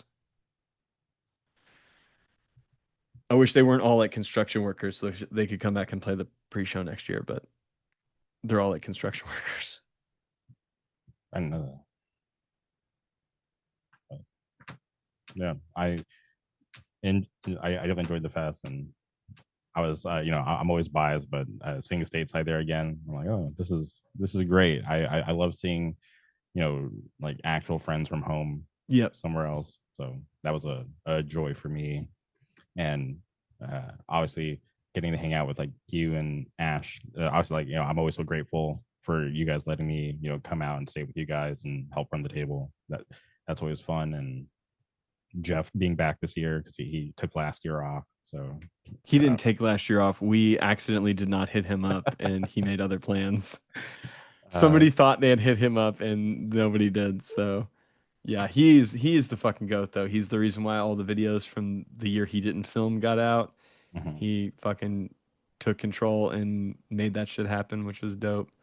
Man, I can't remember. I don't know what's going on with videos this year. I think something happened with some of the sound, and that's the hold up for things coming out. And I can't remember if they haven't been coming out or not because I don't pay attention to anything that goes on that side of things. So I I know that some videos are already edited because he's getting the audio in waves because Gotcha. yeah, because there's like some thing going on with the sound guy. So I know he's getting the audio in waves, and there are some videos that are already edited and uploaded. They just have to be put live. Have you seen him? No, I haven't. He was supposed to send me some stuff from one of the bands, but he's a busy man. So. Yeah, and that's the thing is we're not rushing him. He's does it for such a reasonable price that we can't be we can't be asking about things like that. That's yeah, he's so sick. I feel really lucky, man. Everybody on the LDB team, all the volunteers, everybody who made this year happen were fucking awesome. You know, my one regret is one of the production guys, tall guy. I don't even know his name, but he plays in 97 Flood. Joey. I was looking at him and I was like, I'm pretty sure that's him, but I was like, because I never talked to him before, but I was just like, should I say something? You should have said something. I know. So Joey's year, awesome. Next year, I'm gonna have to say something. Like, yeah, no, Joey's awesome. He makes the shit happen, man. He took a pay cut this year to make it happen, and because we just money ain't there, tickets ain't there, so yeah, they're really awesome in the lead up days. I can't remember if you were. You might have been there when this happened, but I don't know if you were aware of this happening. But he found something that was wrong with one of the like breakers. Oh yeah. No, I was there that day, and he fixed it. He went and told the venue and was like, "This is the part we need." And the ops guy, like the operations manager, took out his card and just handed it to Joey. And Joey called somebody and had them go by a equipment, like a hardware store on the way there, and read the card information off to him so that he could manually type it in at the hardware store, buy whatever the part was, and then he got his gear out of his truck and he did electrical work for the venue. That's crazy. I know, like legitimately. I mean, it's like there's things like that, and it's like no wonder like Melwood was like stoked on what we did, like because we didn't need anything from them really. We handled everything ourselves, and a ton of people showed up and were super respectful.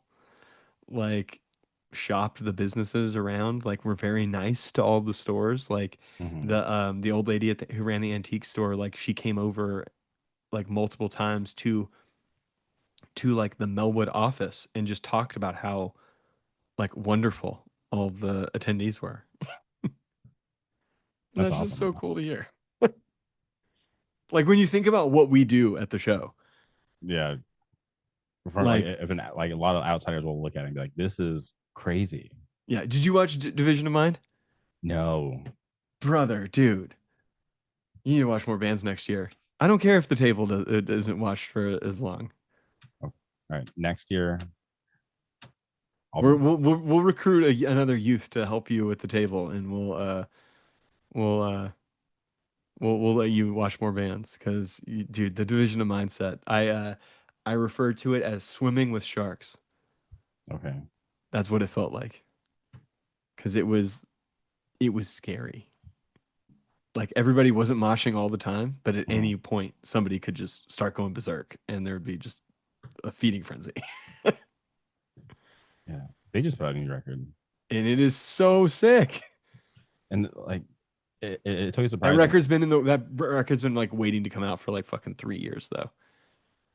Yeah, but like they're not like a full-time band, but then they come out and it's like they just always have like such an impact. It's just like, wow. Yeah, I mean, they're like, I feel like they're like a beloved band by all of the coolest people. So it's like a knowers know situation with that band. Like you really had to either be around for that era, or you've got to be like a youth that is like knows ball to get out there for a Division of Mind, to know that that's a band to be paying attention to. But maybe this new record's going to mean that the most annoying motherfuckers ever are going to be in the Division of Mind pit now.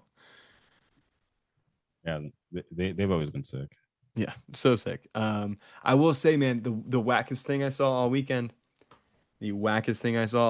and if anybody hears this and just this is a do better conversation, but that With Hate, Burning Lord, C4, Rock Block, there were people that I saw for the first time that day during C4. There are people who had not been moshing all day, and I saw them for the first time during C4. And if you were one of those people, you were posing hard, because you should have been out there for Burning Lord and With Hate, because those are the same fucking guys. And if you weren't even watching those two bands, you were showing your ass that you don't know shit.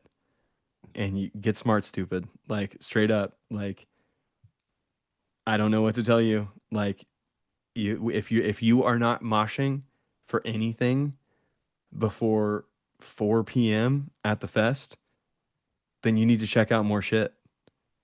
Because all of the bands that play before 4 p.m. are the best bands on the fucking fest. That's it. I was very happy that I finally got to see Everybody Dies. Dude, that shit was awesome. That was the best set they've played too. Oh, really? That was the best reaction they've got. They usually get kind of sleepy reaction because it's people don't know what to do with it. And thank God kids were like, "Oh, we mosh." Yeah, like I've been wanting to see them since that came out. And I remember there was that one year where there was a chance that they were going to play like last minute, but it didn't happen. Yep. So when I saw that they're on the bill this year, I was like, all right, I'm not going to miss this. Yeah, no, sick. Both Louisville bands opening, Who Laughs Last and Everybody Dies. Who Laughs Last had a really fucking good reaction for playing first on the first day. And man, I really don't know who the fuck we're gonna make do that next year. Yeah, I don't know. I feel like people show up early because We got at least one local youth that I think can bring it together for next year, but we'll see. yeah, and I still can't get over that Gargoyle set. I love that band. Gargoyle set was awesome, except for the fact that Y shinned me in the nose and was the reason my nose bled the rest of the weekend. That's crazy. Fucking bitch.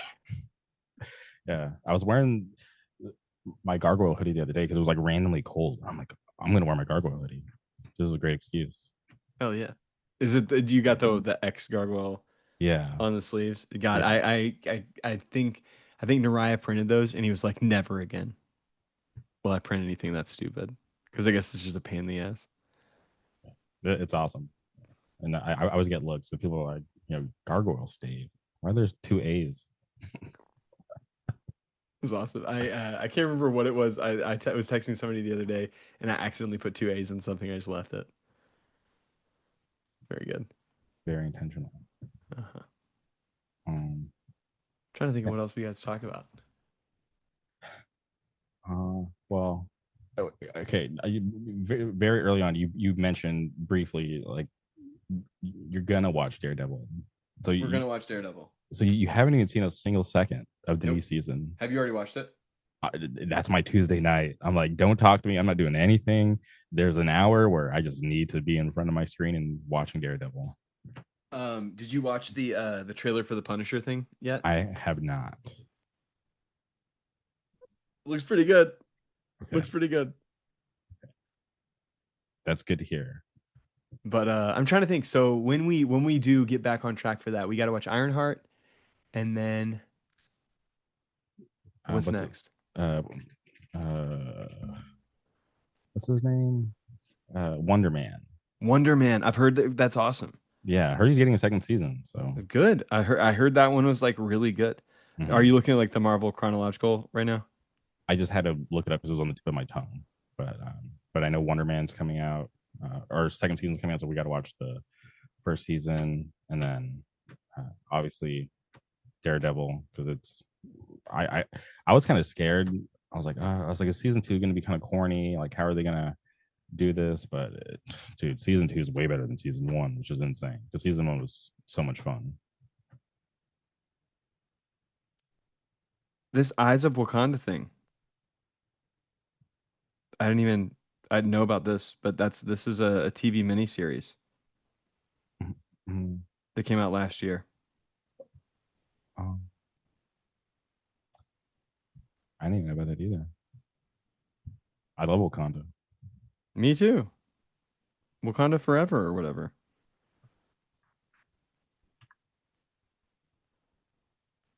Let's go. See, there's so much content for us. There's so much content for us. We got to get back on it. Yeah, Spider-Man's coming up fast. Yeah, Spider-Man is coming up fast. That we might end up having to just like jump into that shit. I wonder. I'm looking at the shit on IMDb, but I don't know if it's gonna show me the shows as well. I don't think it is. Nah. I don't think so. Was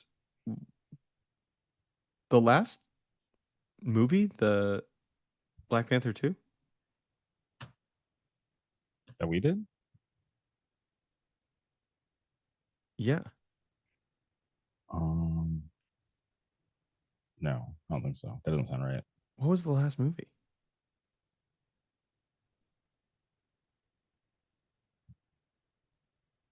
Because I just looked at the movies and the movies release order, and it had Wakanda as the last thing.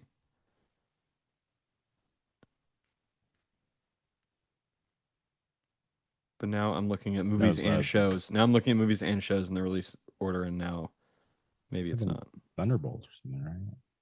Oh, it was Thunderbolts. You're right. Oh, Guardians of the Galaxy. Damn, that fucking IMDb lineup was lying. Damn, this one stops at Echo. Yeah. No, the last one we did was Thunderbolts. Somebody needs to fix these lists. Hmm.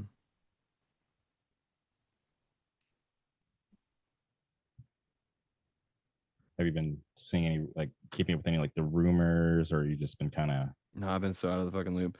Damn it! Everything that is like in order is like not up to date. Damn, I want to know because I want to miss anything when we get back into this shit. But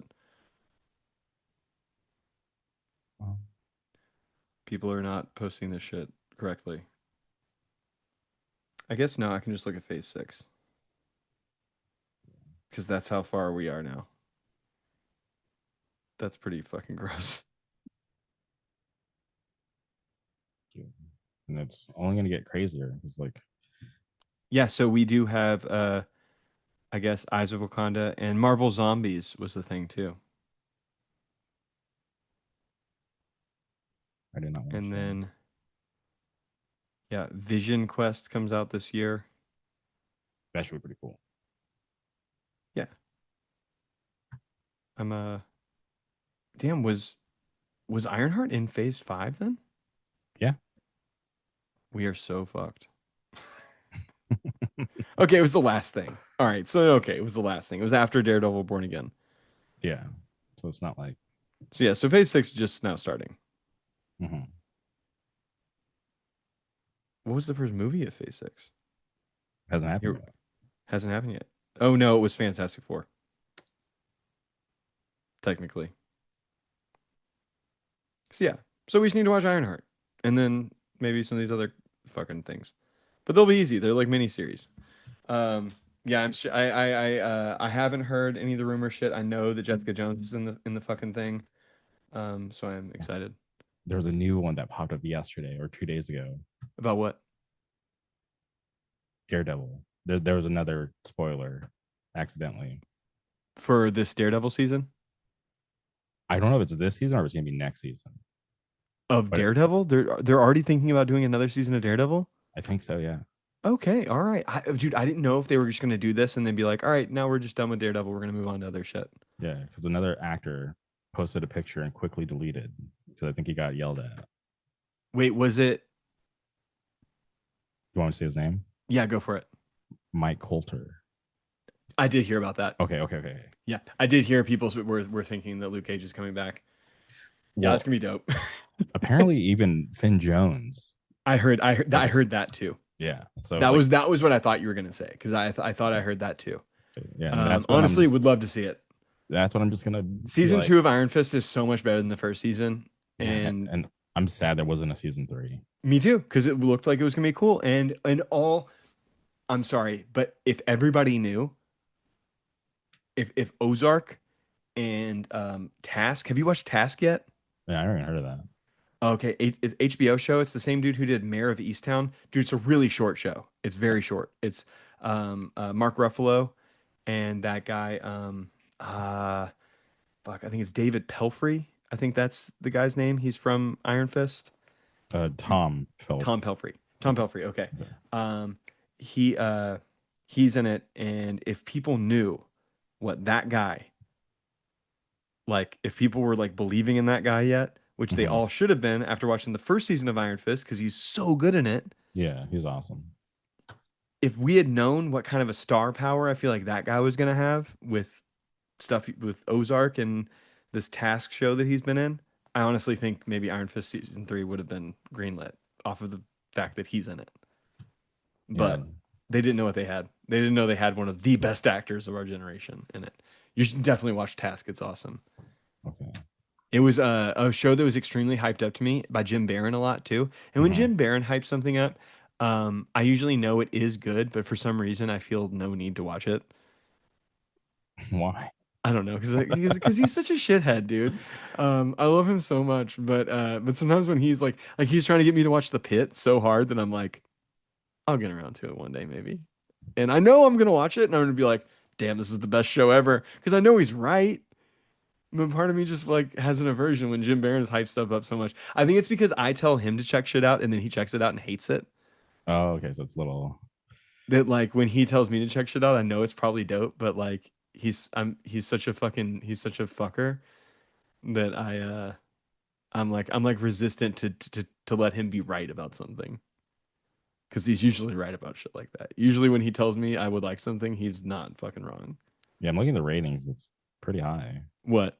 for Task. Task, honestly, it's a perfect TV show. Okay. It's a perfect season of a TV show, and it has an incredibly has a great ending. It has a great it's very compelling television. I heard Mayor of Easttown was boring, but I've heard from people who watched it after Task and they loved it. So I think like Task might like set your expectation Mhm. for Mayor of Easttown, because I think Kate Winslet is in Mayor of Easttown. But yeah, holy shit, dude, we didn't have anything specific to talk about for 2 hours, and we talked for 2 hours. Well, we haven't really talked in general. We haven't really talked in general. I know we had a lot to go through. Okay. Yeah, I missed this. We gotta get back on doing this more often. Well, yeah, we'll set a game plan. We'll figure it out. We will be done by the end of the month. I think we will be done with X-Files at the rate we're going right now. Mm-hmm. So we should be able to watch Ironheart. So next month we should be able to talk about Ironheart. I'm down. And then we'll probably have to do Spider-Man right away after that. Which that's going to be so insane. Yeah, what's the release date for Spider-Man? I think it's like July or something, right? Brand new day. July 31st. Yeah, so the end of July. Okay. So yeah, we should be able to do maybe like one a month and get through these other Marvel things and maybe talk about whatever the fuck we've been doing in the meantime. I'm going to so many shows, going to fucking Tied Down, going to all the crap. Yeah. Okay. I'm trying to think. I feel like there was something I just thought of to tell you about. Yeah, I don't know. All right. Well, I feel like it's a good place to kind of wrap things up. Yeah, let's wrap it up. All right. Well, Tyler, this is always fun. I'm sure the people listening will be excited to hear, from you all the cool things that we talked about. I'm still alive. The CTE has not gotten me yet. Well, I hope it doesn't. This will be hard to do if you had CTE. I mean, I do have it. It's just not, it's just not demonstrating yet. It's very mild right now. Yep. Okay. Well, anything else before we sign off?